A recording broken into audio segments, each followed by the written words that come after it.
Government scientists yesterday doubled their estimates of the amount of oil gushing from the damaged BP well. Now they say up to 40,000 barrels of oil may be spilling into the Gulf every day. And the spill is sparking a wave of protests at BP gas stations and igniting an online frenzy. Fox News correspondent Courtney Friel is here with details. Hey, Courtney. Good to see you. Yeah, and what's interesting is that BP is actually spending at least $10,000 a day with Google and Yahoo to try to be the #1 search term so they can control the message. But obviously everyone's really angry. So I have 4 sites I want to tell you about where people are taking their frustrations.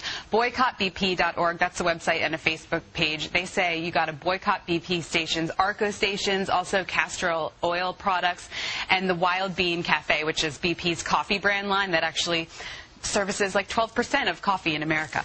And they say you got to do this until the legal disputes are settled, until the workers are paid, and until a testing plan to avoid future disasters like this comes up. But the problem with this is that there's all these franchise stations out there, so they're just contracted to use the BP oil, so it's actually hurting these small business owners. So a small business owner decides to invest in a station and it has BP on the label, and that's what they decide, like a McDonald's or a Subway.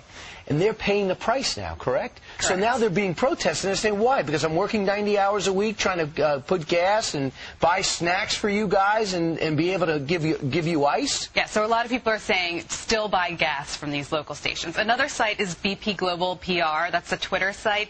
There's 150,000 followers. It's really funny. It's like snarky. It's a parody. You can go there. And Twitter was actually asked by BP to take the site down, and their snarky BP Global PR actually said Twitter wants BP to shut down the oil leak that's ruining the ocean. Yeah, I'm going to read one of these from BP Global PR. One of the tweets says a $75 million liability cap. That's too high. That only leaves us with $5.525 billion in profits for the quarter. I know, it's funny. I've actually been following it, and they ask for you to come up with what BP stands for and do these billboards. I say check it out, but it is, making fun of a serious situation. Also, 1 Million Strong Against Offshore Drilling. This is a Facebook page. It's asking for you to give your name, email, and zip code to sign this petition to the President and Congress to demand a permanent ban on offshore drilling. And then, also, I don't know if you know that tomorrow is the Worldwide BP Protest Day, and 48 cities around the world have decided to sign on to this and have these protests outside of BP stations, in the U.S., in France, in South Africa, in Brazil, everywhere. And by the way, BP you can go and start your own. They're asking you to, bring signs, invite your friends, start your own protest if your city doesn't have one. Just keep in mind, too, when you're out there protesting, that 30,000 or between 30 and 40,000 Americans are employed by BP.